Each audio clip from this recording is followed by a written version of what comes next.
What's up, everybody? Welcome to BioS3 Raw TV. Today we're going to discuss a topic that I really haven't seen discussed very often, to be honest with you. I think powerlifting, I see it discussed more than bodybuilding, but that's rest periods during your workout and why they're so important towards building muscle. Now we're going to concentrate just on building muscle today.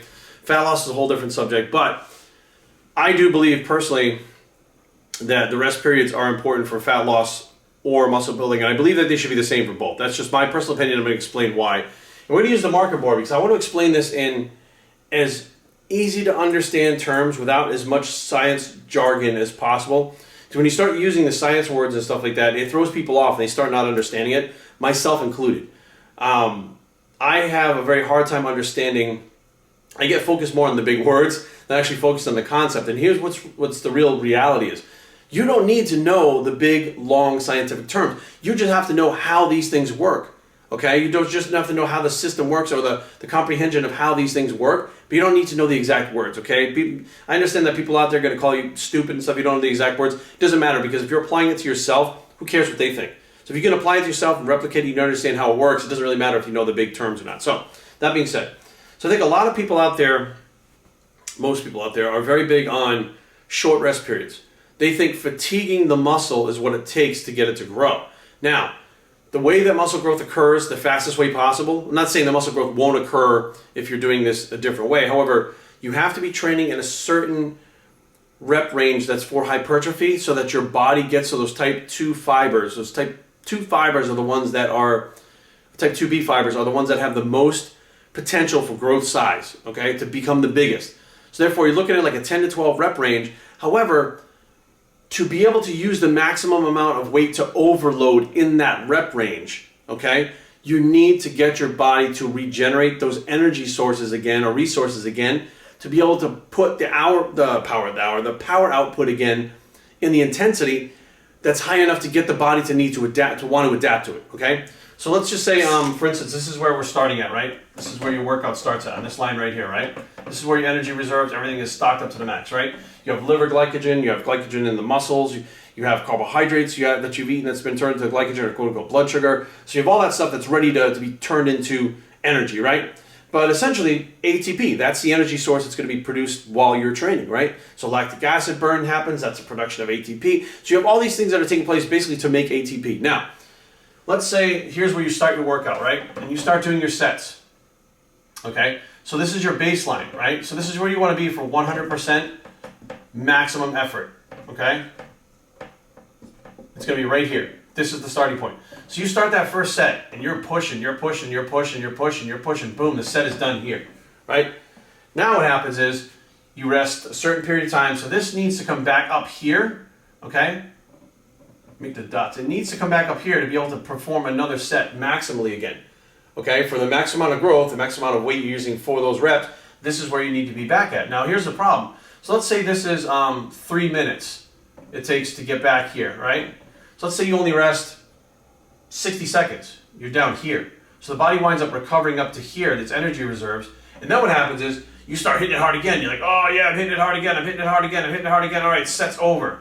And now what happens is you rest 60 seconds again. You're starting from here. You're never actually getting fully recovered to get to this point where you can generate the maximum amount of power intensity to get the growth that you want. So now, let's say you rested 3 minutes, okay? So you rested 3 minutes. Now this comes back up here, right? So none of this happened if you rested 3 minutes. And you go again, you're pushing. Your body's creating ATP. The set's over. You're resting 3 minutes. You're coming back up here again. You hit it hard again. Boom, done. Set's done. This has to come back up here again, right? Now this is where you always want to be to get that next set in, to be fully recovered. They say recovering in between sets. That's what that actually means, okay? To be able to recover the nutrients to create energy again. Inosine, ATP, all these different, the glycogen, all these things to be replenished so you can hit it hard again. Without getting back to here again, you're robbing yourself of growth. You're not using the amount of weight. Now granted, you're fatiguing the muscle. It's tired. Right? It's shaky, it's pumped, it's tired, it's got all these things happening, and you're stemmed out of your skull, so you think that, you're not using what you need to get the growth up here. Right? So now what happens is, let's say your workout is done, right? This is the last set of your workout right here that you just did, right? You need to get back to this point before now muscle growth is going to occur up here, right? You need to get to the point where your body's actually recovered before it can actually grow and create a new position for you to start at again. Without recovery, growth doesn't take place. So if you've pushed yourself, you keep doing this whole fucking spiel over here and through your whole workout, your workout's done over here. To get back to here, look at how much distance that is to get back to here just to be recovered. Like, it takes that much longer for your body to recover before it can even grow. It can't grow until it's done recovering. So the rest periods are super important. People don't even understand that. And powerlifters, I think they understand it a little bit differently. They take longer rest periods because they have to regenerate their central nervous system at the same time. Now, we don't necessarily, as bodybuilders trying to build muscle, need to regenerate the central nervous system the same way that a powerlifter does. They take 5 minutes. I've seen powerlifters take 10 minutes. They actually have chairs. They bring the chairs in the gym. They'll do their maximal set. They'll sit down, but they're doing a maximum set of 1 rep or 2 reps or 3 reps. When we're hitting the 10 to 12 reps, it's a whole different ballgame the way that the body produces energy. So the rest periods need to vary. But don't get me wrong, there are times when I feel like shorter rest periods are applicable. You can use them in training. But if you're trying to build muscle, the most amount of muscle in the shortest amount of time, the most maximum amount of muscle that you can get in that shortest span that you can possibly get it, here. I recommend 3 minutes. Start with 3 minutes. That's where you start, right? And if you do your first sets, the first 3 sets should be almost identical weight-wise and intensity-wise.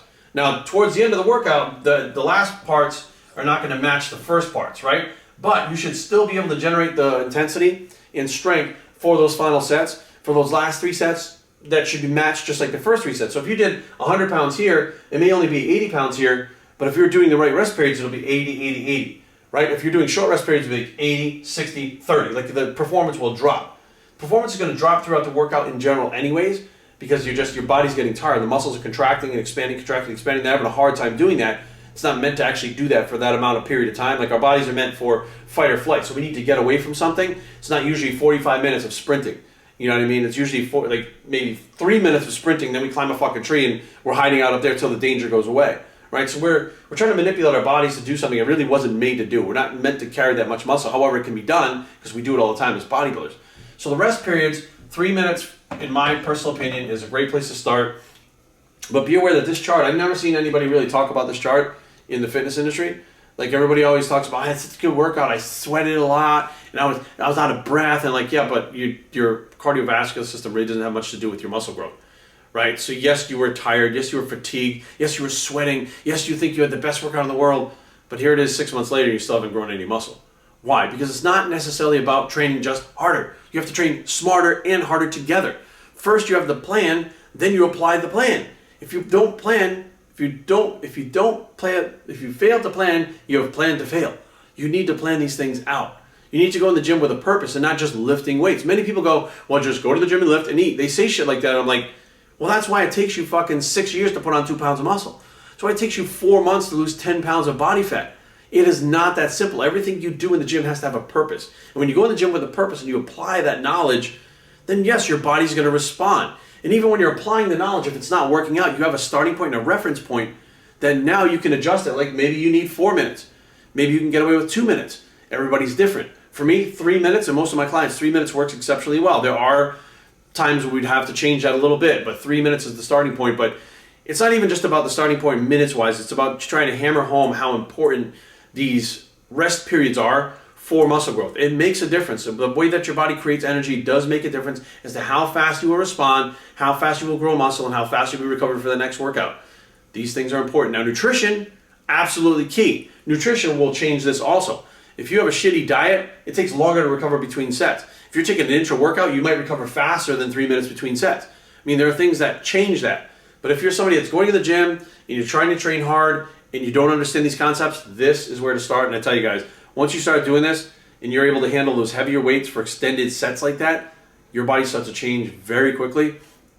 And there's no doubt about it that just a small change like this can make a big difference. BossTraining@gmail.com. Leave comments down below, but don't fight. BossTraining.com is the blog. It's the big difference with the propriety bicep, and we are out.